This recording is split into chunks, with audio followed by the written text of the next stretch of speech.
During a high school class project, my teacher told me it's unrealistic being a CEO. It's been my dream to be a CEO since I was 10. So I told her, it is realistic. Follow me on my journey to learn what it takes to become a CEO.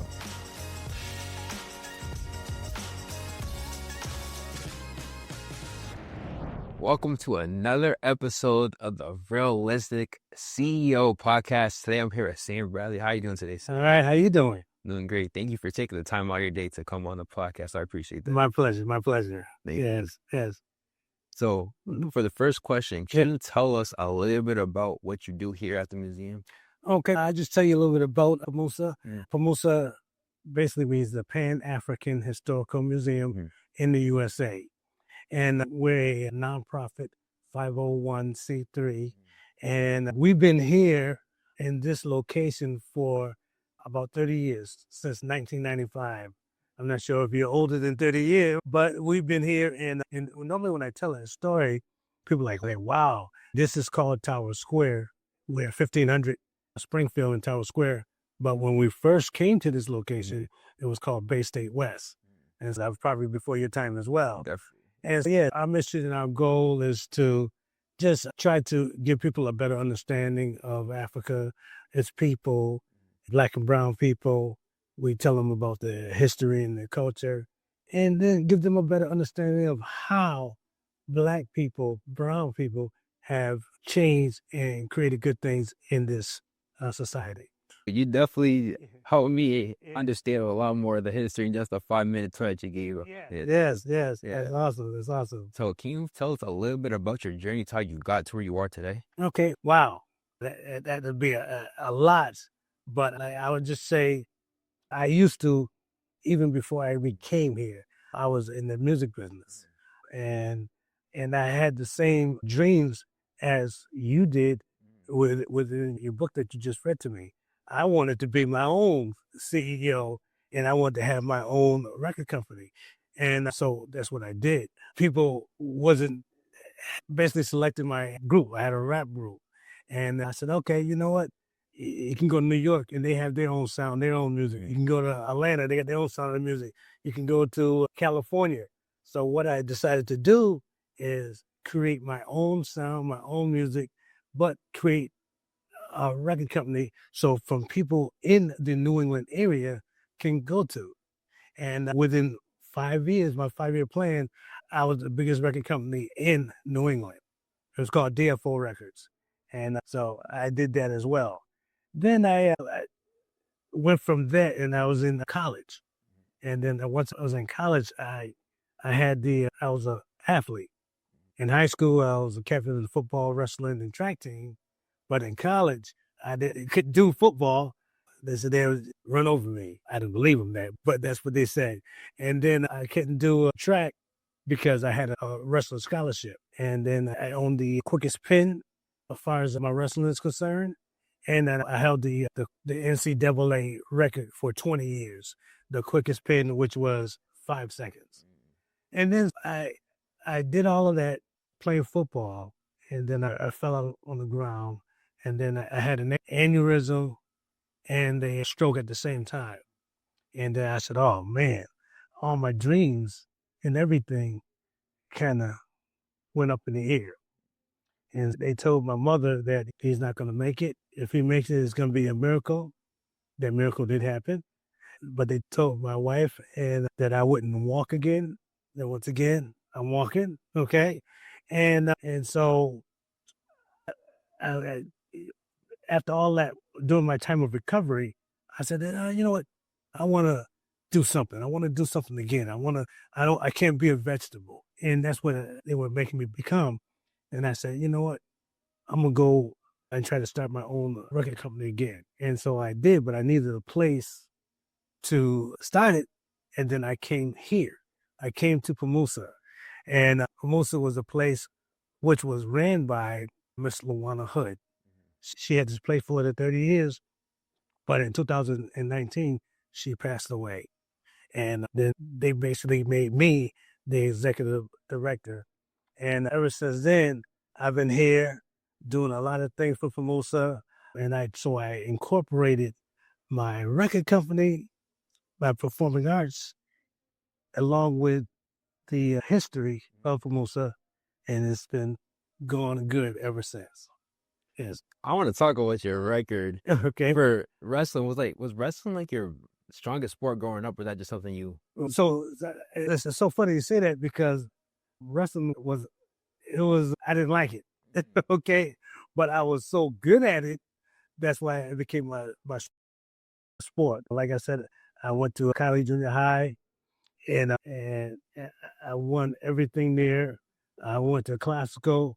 I won champion everything there, and then I went to Western New England. And at the time, my family we were a poor family. We wasn't that well off, but I said I got to be able to make it to college somehow, and so I used wrestling to make it through to get to the college, and that's how I paid my way. We call it a full boat. They gave me a full boat, but my best sport was football. But once again, my coach said, "You're not here to play football. You're here to wrestle," and so that's what I did. So what advice did you give out there to the athletes that are trying to make it to college? Yeah, just don't give up.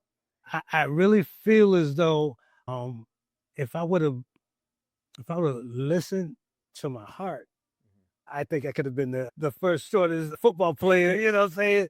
Because I had a big heart, you know what I'm saying? But I know my mother wasn't that well off.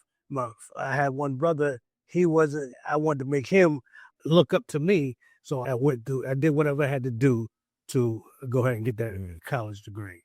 And so that's what I did. Now my mother, she's in South Carolina. She is basically the preacher who handles the executive preacher who handles all pastors from the Southeast. And my brother, he's a colonel commander, and he works at the Pentagon. So see how things work, and I'm here. So I hope that they're proud of me, and because I am proud of them as well. Yeah. Can we go on to talk about your music and how did you get into that? So you already explained how there was like it didn't have its own taste, but like how did you really get into that? As once again, because they said I was too small to play football. So I played the drums and everything. And so I like the beat and everything. And then I got my friends. I got two of my friends, and we created this group called Death Force.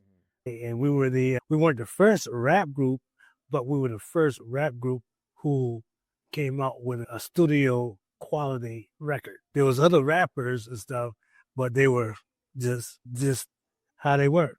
But so we came up with a studio quality record, and this gentleman by the name of Smooth CP, he was a DJ on the radio station, and he was looking for a group. He wanted to put together this group. So he said he wanted to have the best rapper, the most popular person, and the best looking female, and the best DJ. And so he picked me. I wasn't the best rapper, but I was the most popular person in Springfield. And once again, we called ourselves the Death Force MCs. We came out, everybody loved us.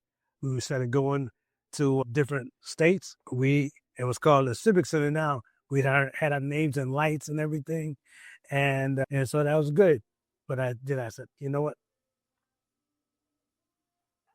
I know that we can do something even bigger and better, because my dreams and my goals didn't stop at wrestling. I wanted to stop. I wanted to keep going. So when I started doing the music business, I didn't even want to stop at being a rapper. I wanted to own the whole thing. And I had a thing. I said, there's a lot of groups out there better than your group. So don't try to fight them. Make them work for you. That's what I did. I got a jazz group. I had two rock and roll bands. I had all the rappers from New England. So it got to a point where we had our own sound, our New England sound. And so if they wanted to get into the music business, they would have to come to me. And they did. So that was fantastic. Yep. So why did you leave that career and coming to where you are now? Once again, like I had told you before, I had an aneurysm and a stroke. So I didn't leave it while I had the record company for about 10 years. And I was, like I said, I was playing football. I was in this flag football league. and then I fell out. I scored the winning touchdown and fell out. And they came and they lifted me up and they asked me a couple of questions and I didn't answer them right. And so they took me to the hospital. And my brother-in-law, he said he was so nervous. He didn't know what hospital he was taking me to. He was just going, but he said somehow he went to Mercy Hospital. And they said if you wouldn't have got him here 5 minutes later, he would have been gone. And so I had an aneurysm and a stroke at the same time. And my partner at the time in the record business, I was the CEO of that record company, and he was the COO, Chief Operation Officer. And then so he was like, this can't be happening. We're at a point now where we're doing real good, and now we're going to have a potential of losing our CEO. And we had to, because I had to recover. And it took me a while to recover. And then they couldn't do it on their own because it was really my vision. And the company split up. And so that's how I got out of it. Yeah. Glad you recovered. Yes. That's crazy. But so now after all of that, were you always into history or did this kind of just fall in your hand? You know what? It fell into my hand because like I said, when I came here to have an office. This one here, yeah, so it says best record company in 2016. So I started that, and then so I met Luana, and she said she never ever had a partner. But she said a lot of people come here and ask to become partners, but she never took them on.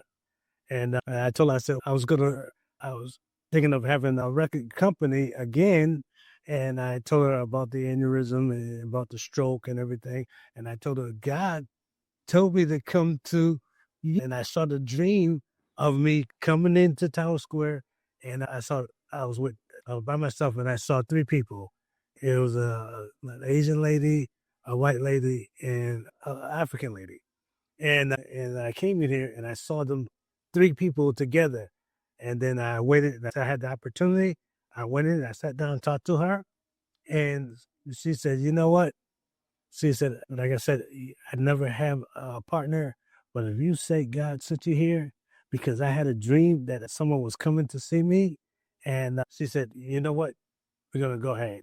I said, all right, great. I came in here. See, once again, if I didn't do it, if I didn't still have that courage, even after the illness and sickness, to follow my heart, I wouldn't have never been in here. And then once again, it brought me in here.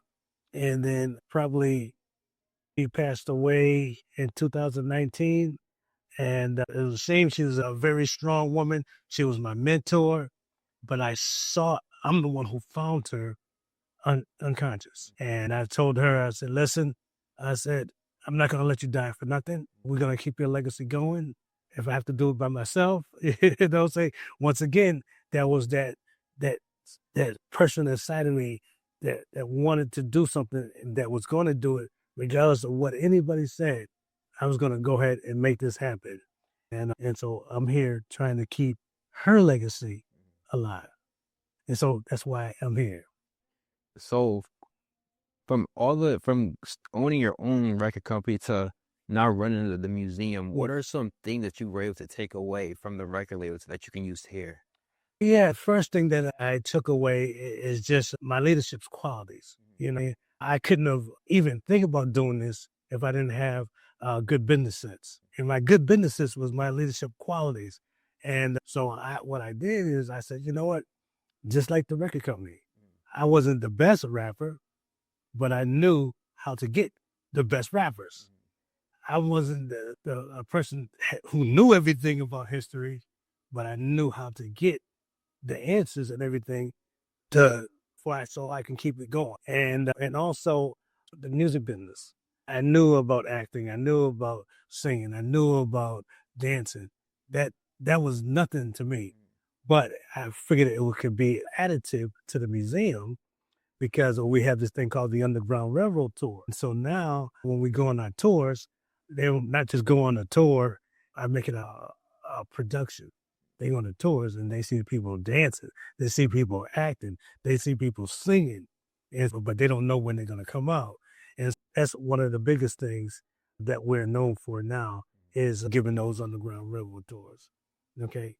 And once again, being kind and nice to everyone, regardless of color, creed, age, whatever. You don't never know when you're going to need somebody.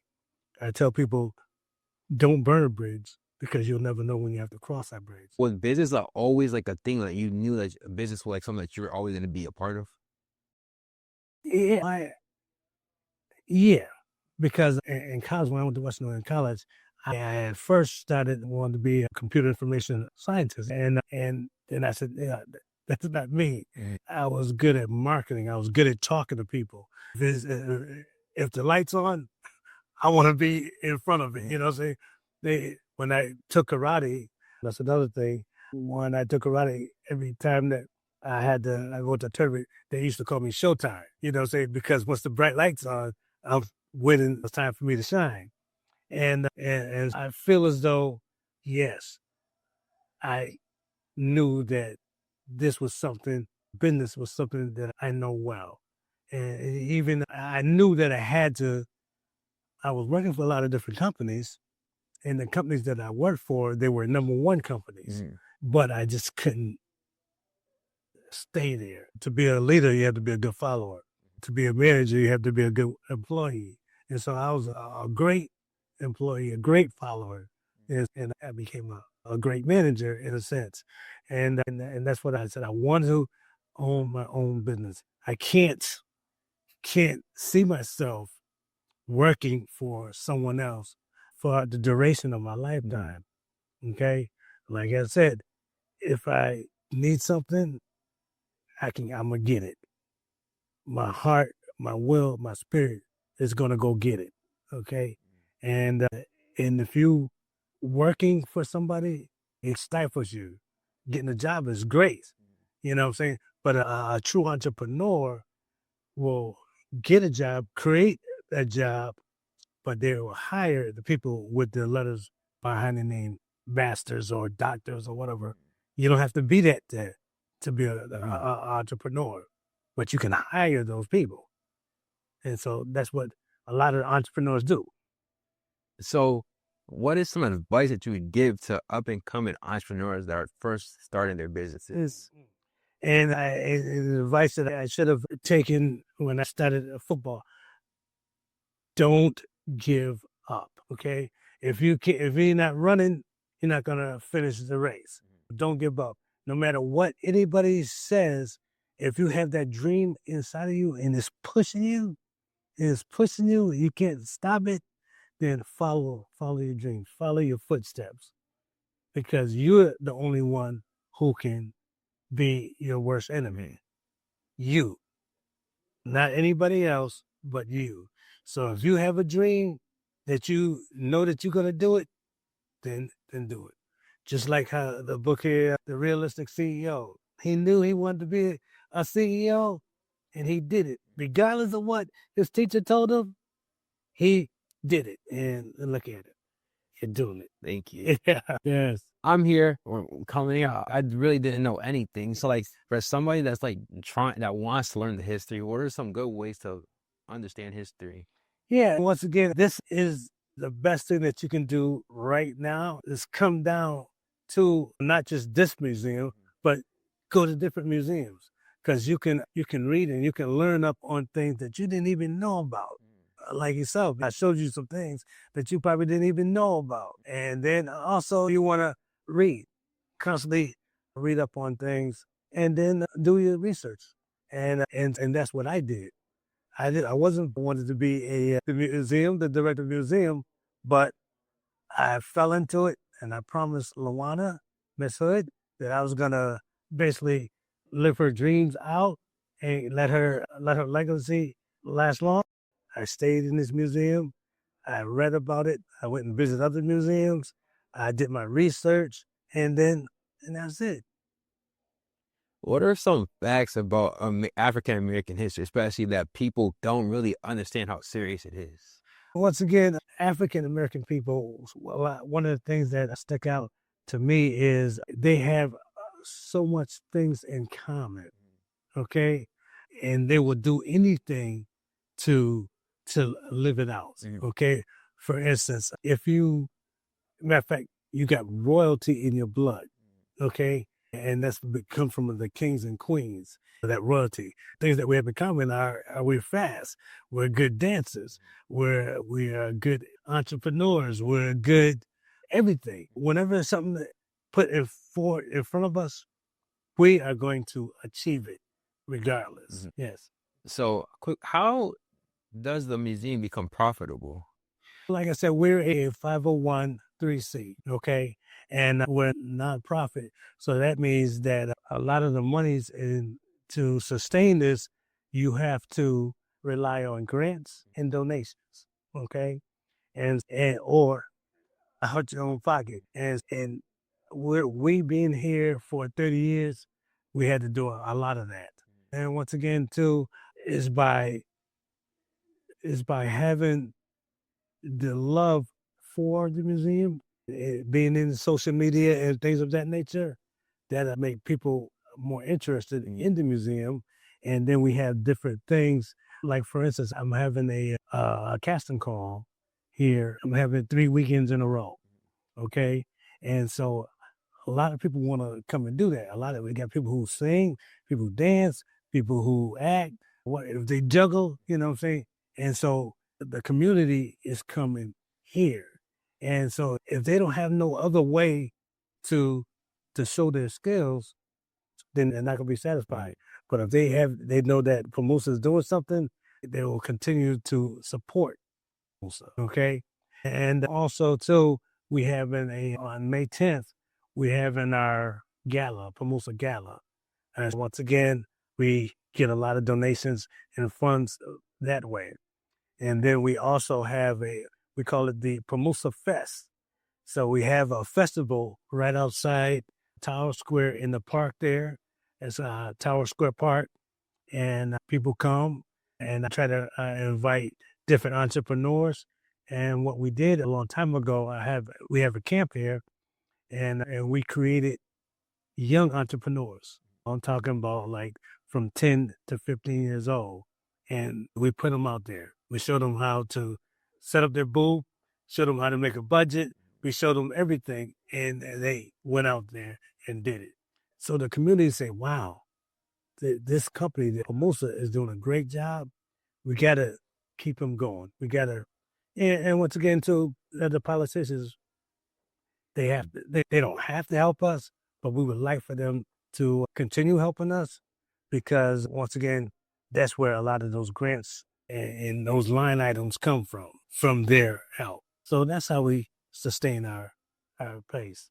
So, what has been your favorite experiences so far working here? Oh man, yeah. Once again, I think the fact that I can combine the music business into history.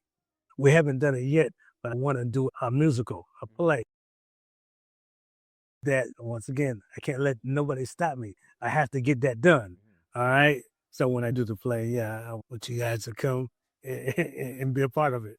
But the fact that I can combine music and art and history together as one to make it more enjoyable for kids and for the more mature people as well. What has been like your biggest challenges so far running PAHMUSA? Oh, once again, is just making sure that the doors stay open, okay? Because the grants don't come all the time. They come sporadically. And there might not be people around to give you donations. For instance, like when COVID came around, there wasn't nobody here. We couldn't, the malls had to close. There can only be a certain amount of people even going into the malls. And so then that came to where I had to finance a lot of the stuff on my own. So that was our biggest challenge. So, what did it look like for you during COVID, during the pandemic? It was scary, but once again, I knew that because I know Luana just passed away, and we was at the point where, you know what, we can't let this close. And I already said I was going to keep it open. So I was on a a high trajectory of keeping this place open. And so during COVID, I thought, okay, if the museum is closed down, you have to have a different way. So that's when we got into the social media, and we came in, we did some posts through here, and we displayed it on social media. I talked to different people. For instance, I talked to my brother who works at the Pentagon and everything, and he had some of his people will be doing our Zoom or StreamYard and stuff like that, and everybody was liking it because it was something interesting to them. So, like I said, whenever the doors close, social media stays open 100%. And that's what we wanted to do. So I just got a couple more questions. Okay. Yeah. So in my book, Realistic CEO, Tony, he talks about the LBW, the long, lonely, boring work. So can you tell us about the LBW that you have to do inside of your career? Okay, man. So for instance, the artifacts and stuff like that on the wall, they have to get put up. So I have to be here long, boring, and tedious work because once again, if they look around here, this looks good. Yeah. But it took me probably a week to put these things up. And once again, I have a board, and your board is supposed to only come twice a month or whatever. And I have to just close the door. And then once again, we don't just have one gallery. We have that gallery across the hall there and that gallery over there. But I have to make sure they're up and running, make sure this place looks good, sure that when people come by, they look at this place and say, oh, that's a museum. Let's go in. I want to make this place inviting to everybody. One more question for you. Okay. What's one fun fact about yourself that nobody really knows? I wouldn't really call it fun, but no one really knows that I had an aneurysm and a stroke, and which gives me a non-curable illness called dystonia. So when they come by and this place is not open, it is more than likely because of one of those three things. Because I suffer from dystonia, but no one will never know that. You know what I'm saying? And that's nothing I'll go around and tell everybody, hey, I got dystonia, hey, I had a stroke, and you know what I'm saying? I just keep on going on with what I have to do. And regardless of what it looks like, keep going on and do your work. Because people don't care. They rather see you fall than to see you rise. So you or myself have to go on and do what you have to do. I want to thank you for coming on again. I appreciate you. Yes. Take a time out of your day to come on to my podcast. I just want to thank you again. Yes. Oh, that's no problem. I'm glad you selected me as to be a person who you can interview. So I appreciate you as well. Thank you again for all the support that you've shown over these past couple months of me and sharing my journey with you. So I just want to thank you again. Ways that you can support even more is by going onto the Realistic CEO website. It's realisticceo.com and ordering your copy of I Am a CEO, Realistic CEO. It's a short and easy read for young children. I just want to thank you again. Thanks for tuning into this episode. See you in the next one. Peace.